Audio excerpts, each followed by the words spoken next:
ஒரு காலத்துல 1 கிலோமீட்டர் நடக்கிறதே எனக்கு பெரிய கஷ்டம். ஆனா அதே நான் தான் 60 நாட்களுக்கு தினமும் குறைஞ்சது 10 கிலோமீட்டர் ஓடி இருக்கேன். வாங்க என்னோட 60 டேஸ் ஜேர்னியை பார்க்கலாம்.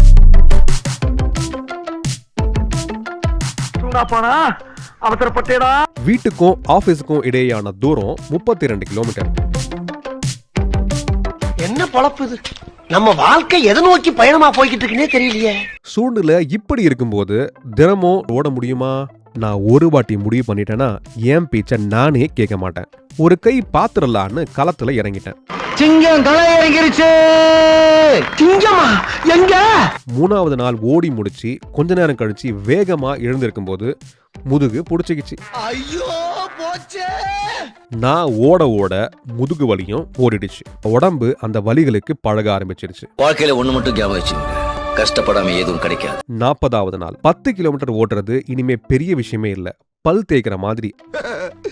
ரிஸ்க் எடுக்கலாம், எனக்கு ரஸ்க் சாப்பிடுற மாதிரி. 60வது நாள் சவாலை முடிக்கும் போது மொத்தமா 761.69 கிலோமீட்டர் ஓடி இருந்தேன். இந்த 60 நாளும் நான் ஒரு விஷயத்த மட்டும் தான் துரத்தினேன், தினமும் ஓடணும். ஆனா அந்த ஒரு விஷயத்த துரத்துனதுல நான் எதிர்பார்க்காம பல விஷயங்கள் எனக்கு கிடைச்சது.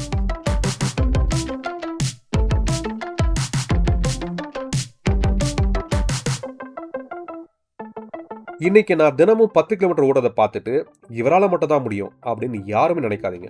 ஏன்னா 6-7 வருஷத்துக்கு முன்னாடி என்னோட வெயிட் 110 கிலோ.